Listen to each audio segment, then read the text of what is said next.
Assalamualaikum warahmatullahi wabarakatuh. Kami dari kelompok 3 mata kuliah manajemen perubahan dengan dosen pengampu Ibu Dr. Santi Riana Dewi, STMM, kelas A2 manajemen, akan menyampaikan pembahasan mengenai inovasi manajemen perubahan dalam transformasi pada PT Pos Indonesia.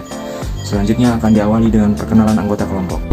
Saya Deviana, NIM 31218080. Perkenalkan, nama saya Devi Indonesia, NIM saya 31218081. Nama saya Dewi Jepang Diraka dengan NIM 31218083. Nama saya Dian Islamiati, NIM 31218084. Nama saya Dinda Rasika, NIM 31218339. Manajemen perubahan adalah suatu proses secara sistematis dalam menerapkan pengetahuan, sarana, dan sumber daya yang diperlukan untuk mempengaruhi perubahan pada orang yang akan terkena dampak dari proses tersebut, yaitu menurut Potts and Lemos tahun 2004. Inovasi adalah perubahan metode atau teknologi bersifat positif yang berguna dan berangkat dari cara-cara yang sudah ada sebelumnya dalam melakukan sesuatu. Inovasi terdiri dari dua tipe, yaitu inovasi proses dan inovasi produk. Inovasi proses adalah perubahan yang mempengaruhi cara output dalam produksi, sedangkan inovasi produk adalah perubahan dalam output aktual, baik itu barang maupun jasa itu sendiri. Transformasi merupakan suatu perubahan yang melalui proses bertahap sehingga sampai pada tahap yang diharapkan. Perubahan dilakukan dengan cara memberikan respon terhadap pengaruh lingkungan internal dan eksternal yang dapat mengarahkan perubahan sesuai dengan tujuan organisasi. PT Pos Indonesia merupakan badan usaha milik negara atau BUMN yang bergerak dalam bidang jasa pelayanan publik yang bisnisnya meliputi jasa kurir, logistik, jasa keuangan, dan properti. PT Pos Indonesia telah beberapa kali mengalami perubahan status mulai dari jabatan PTT atau pos, telegraf, dan telepon hingga statusnya menjadi perusahaan negara pos dan telekomunikasi atau PN, berganti menjadi perusahaan negara pos dan giro atau PN pos dan giro, kemudian berubah lagi menjadi perum pos dan giro, sampai pada akhirnya ditetapkan menjadi perseroan terbatas dengan nama PT Pos Indonesia atau Persero. Untuk dapat terus bertahan, PT Pos Indonesia melakukan manajemen perubahan dengan membuat inovasi dan menciptakan transformasi agar dapat bersaing secara kompetitif dan meningkatkan pelayanan publik sebagai BUMN. Alasan dan penyebab perubahan pada PT Pos Indonesia. PT Pos Indonesia dapat melayani jasa pengantaran barang ke setiap daerah, baik kota, kabupaten, maupun provinsi dengan jangka waktu cukup lama dan juga waktu yang cukup cepat. Hal ini muncul sebagian respon pemerintah setelah melihat tingginya permintaan akan pelayanan jasa. Muncul banyak persaingan dengan perusahaan swasta yang sejenis. Tampaknya PT Pos Indonesia mengalami situasi yang tidak menguntungkan untuk dapat memenangkan persaingan dengan munculnya perusahaan-perusahaan swasta seperti Tiki, JNE, dan JNT, Antar Aja, dan lain-lainnya. Maka PT Pos Indonesia harus bisa menjadi organisasi publik yang inovatif. Adanya persaingan PT Pos Indonesia dibilang yang sejenis tampil lebih modern dan lebih menarik perhatian masyarakat, sehingga membuat masyarakat memilih meningkatkan PT Pos Indonesia. Agar PT Pos Indonesia dapat terus bertahan dan tidak mengalami kemerosotan, maka PT Pos Indonesia harus merespon tuntutan tersebut dengan melakukan inovasi dan transformasi yang dapat meningkatkan pelayanan, sehingga PT Pos Indonesia tidak kalah saing dengan pesaing lain. Perubahan lingkungan yang dinamis menyebabkan kondisi pelayanan pada saat sebelum adanya dan setelah adanya inovasi yang berbeda.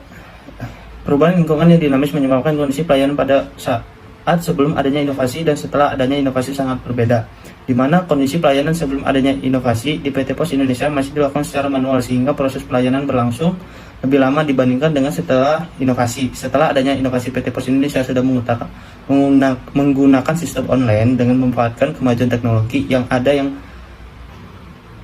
memungkinkan proses pengiriman untuk dapat dilacak secara online di seluruh kantor pos. Dengan adanya inovasi tersebut, PT Pos Indonesia diharapkan mampu bertahan dalam menghadapi persaingan yang semakin kompetitif. Strategi transformasi pada PT Pos Indonesia. Yang pertama itu dari NEW atau strategi pembaruan organisasi berkaitan dengan unsur SDM yang mempercepat proses transformasi dan spirit organisasi. PT Pos Indonesia memiliki fokus pada investasi SDM dengan tujuan SDM harus memiliki keahlian dan kemampuan baru yang berfungsi agar dapat cepat mencapai tujuan organisasi. PT Pos Indonesia mengimplementasikan dengan pergantian pemimpin kepala kantor pada setiap cabang secara berkala, 2 hingga 5 tahun masa kerja. Hal ini bertujuan agar adanya pertukaran pengetahuan dalam penyelesaian tugas di kantor. Secara berkala, pembekalan SDM selalu dilakukan tiap 6 bulan. Pembinaan atau pembekalan ini berfokus pada penambahan kapasitas secara operasional. Pembekalan dilakukan di luar kantor dengan menggunakan media pendukung yaitu telekonferensi. PT Pos Indonesia juga mengimplementasikannya dengan penambahan atau pergantian SDM yang dilakukan pada setiap kantor pos dengan tujuan agar SDM dapat mengerti di bidang porsinya masing-masing berakhir. Nah, yang kedua ada reframe, yang bertujuan membuka pola pikir baru dalam usaha mencapai tujuan organisasi. PT Pos Indonesia melakukan pembaharuan visi misi agar lebih jelas secara nasional dan melakukan perencanaan jangka panjang untuk membangun kompetensi perusahaan agar lebih adaptif dalam perkembangan zaman. Yang ketiga ada revitalis, yang merupakan usaha mendorong pertumbuhan dengan meningkatkan keseluruhan organisasi dengan lingkungannya. Melihat banyaknya pesaing yang ada, maka PT Pos Indonesia melihat kebutuhan masyarakat dengan mengidentifikasi kemampuan yang dimiliki internal perusahaan. Dalam mendorong pertumbuhan, PT Pos Indonesia menerapkan beberapa strategi. Nah, yang pertama itu ada penguasaan pasar. Hal ini harus dipahami oleh para pegawai kantor. Kedua, kebutuhan pasar. Memahami kebutuhan pasar yaitu seperti layanan, bukan hanya layanan secara nyata, namun membuat kebutuhan masyarakat yang saat ini telah beralih ke jaringan. Ketiga, membangun kemitraan. Kantor pos yang disebut dengan agen pos yang bertujuan untuk mendekatkan dengan pelanggan. Nah, ada nih yang keempat, yaitu restruktur.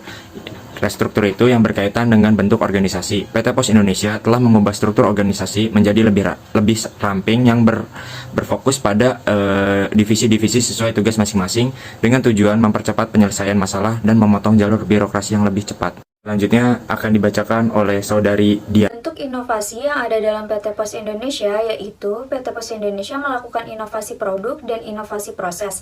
Seperti yang dilihat dalam tabel, yang pertama, PT Pos Indonesia melakukan inovasi produk, di mana inovasi ini dilakukan berupa produk, jasa, atau kombinasi keduanya yang baru. Bentuk inovasi produk pada PT Pos Indonesia dapat ditunjukkan pada produk antara lain yaitu Pos Express, Express Mail Service, Pos Payment, Wesel Pos Instan, dan Wesel Pos Prima, dan Perangko Prima. Yang kedua, PT Pos Indonesia melakukan inovasi proses, di mana inovasi ini dilakukan sebagai metode baru dalam menjalankan kegiatan yang bernilai tambah, misalnya distribusi atau produksi yang lebih baik atau lebih murah. Bentuk inovasi proses pada PT Pos Indonesia dapat antara lain yaitu adanya jaminan ganti rugi terhadap surat, dokumen, dan barang yang rusak atau hilang. Kemudian, penggunaan sistem pelayanan berbasis online dan adanya mesin nomor antrian untuk memudahkan konsumen dalam mengantri saat berada di kantor cabang. Inovasi yang dilakukan sebagai proses transformasi bagi PT Pos Indonesia agar dapat mampu menghadapi tantangan-tantangan yang ada untuk dapat memenuhi kebutuhan pasar dan mendekatkan diri dengan pelanggan. Maka, PT Pos Indonesia melakukan kerjasama dengan perusahaan lain, seperti dalam inovasi produk yang berupa Pos Payment. PT Pos Indonesia melakukan kerjasama dengan PT PLN, PDAM, PT Garuda Indonesia, dan PT Pelni dalam proses pengiriman surat, dokumen, dan paket. Kerjasama tersebut dilakukan agar dapat mempermudah dalam melakukan proses pengiriman. Komponen transformasi yang terjadi pada PT Pos Indonesia. Yang pertama, kultur organisasi. Merupakan nilai-nilai yang ditanamkan untuk mengubah pola pikir setiap karyawan sehingga sebuah organisasi dapat bertindak dan terus berkembang. PT Pos Indonesia melakukan pembaruan nilai-nilai serta visi misi, yang semula menjadi perusahaan pos terpercaya, kini menjadi perusahaan pos yang dapat bersaing secara kompetitif dan memberikan pelayanan publik. PT Pos Indonesia memiliki slogan cerdas, yang berarti bergerak cepat dalam melakukan eksekusi dengan penuh integritas berdasarkan data yang valid dan tuntas. Adapun prinsip 5R yang diterapkan yaitu ringkas, resik, rapi, rawat, dan rajin. Hal ini bertujuan untuk membuat perilaku karyawan dapat bekerja secara sistematis dan tidak membuang-buang waktu ketika bekerja. Adapun visi PT Pos Indonesia yaitu menjadi postal operator, penyedia jasa kurir, logistik, dan jasa keuangan yang paling kompetitif dengan misi bertindak efektif untuk mencapai performa terbaik. Nilai-nilai budaya organisasi tersebut dibagikan antar karyawan oleh kepala setiap cabang kantor pos melalui briefing dan masukan dalam rapat untuk dapat dipertimbangkan agar dapat merangsang karyawan melakukan perubahan yang lebih baik. Yang kedua, struktur organisasi. Perubahan struktur organisasi dilakukan oleh PT Pos Indonesia dengan tujuan menjadi lebih ramping. Seperti pada PT Pos Indonesia Kota Metro, yang semula memiliki Departemen SDM sebanyak 9 divisi, dilakukan pengurangan menjadi 8 divisi yang dibawahi Kepala Kantor Pos. PT Pos Indonesia telah memfokuskan divisi-divisi sesuai tugasnya masing-masing, agar dapat mempercepat penyelesaian masalah dan memotong jalur birokrasi agar lebih cepat. Yang ketiga, yaitu SDM. PT Pos Indonesia melakukan perubahan dengan menambah kapasitas sumber daya manusia dari penerimaan sampai saat bekerja yang berkala setiap 6 bulan sekali. Bahkan dalam per minggu dilakukan briefing dan evaluasi untuk membekali SDM secara operasional dan untuk meningkatkan SDM secara menyeluruh yang berfokus pada perubahan secara berkala agar dapat mencapai kinerja yang efektif dan optimal. Pada karyawan baru, hanya dilakukan rotasi dari wilayah kantor pos yang berbeda. Bahkan ada beberapa yang dilakukan mutasi agar dapat memberikan dampak baru untuk karyawan lokal. Pergantian manajer dan kepala kantor pos juga dilakukan sebagai pertukaran cara kerja dan ilmu pengetahuan, sehingga membuat karyawan terangsang untuk menjadi lebih baik. Dan yang terakhir, teknologi. Perubahan teknologi dilakukan oleh PT Pos Indonesia, baik secara eksternal maupun internal. PT Pos Indonesia melakukan penerapan sistem komputer yang terintegrasi secara online. Artinya, setiap perubahan dan laporan akan dapat dipantau secara langsung oleh internal perusahaan untuk mengambil suatu keputusan.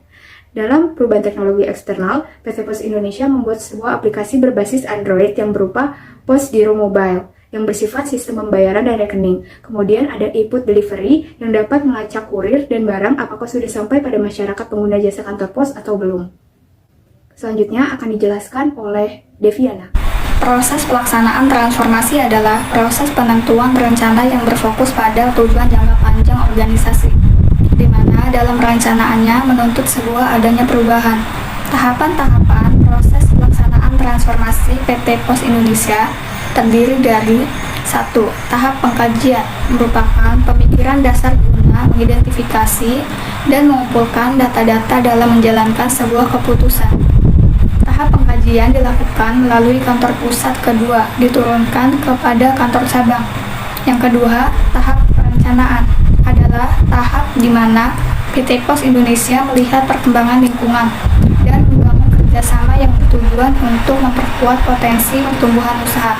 Dan yang ketiga, tahap pelaksanaan merupakan tahap di mana PT Pos Indonesia membuat sebuah kebijakan dan tidak membuat keputusan sepihak. Namun, penilaian dan antusiasme dari pengguna PT Pos Indonesia juga dibutuhkan.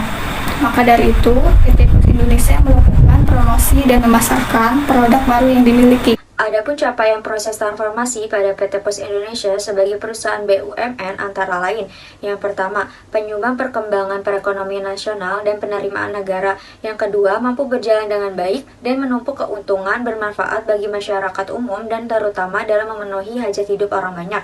Yang ketiga, melaksanakan kegiatan usaha yang belum dapat dilaksanakan oleh swasta dan koperasi serta bersifat melengkapi terutama dalam menyediakan kebutuhan masyarakat luas. Yang terakhir, aktif memberi bimbingan kepada usaha ekonomi lemah dan koperasi serta aktif dalam menunjang pelaksanaan program pemerintah. Hambatan dalam perubahan yang terjadi pada PT Pos Indonesia. Hambatan dapat terjadi apabila terdapat kelompok resistensi dalam PT Pos Indonesia. Kelompok resistensi yang dimaksud ini adalah kelompok yang menolak adanya perubahan. Ketika terjadi perubahan dalam PT Pos Indonesia, namun apabila mayoritas karyawan berada dalam rasa takut dan ketidaknyamanan, dapat mendorong orang-orang di dalam organisasi menjadi terjebak dengan perilaku cemas ketika menghadapi sebuah perubahan, sehingga gejala resistensi akan lebih besar dari yang telah diperkirakan oleh perusahaan, dan akan berakibat pada proses perubahan, sehingga inovasi dan transformasi PT Pos Indonesia menjadi tidak maksimal. Sekian pembahasan dari kelompok kami, kurang lebihnya mohon maaf. Assalamualaikum warahmatullahi wabarakatuh.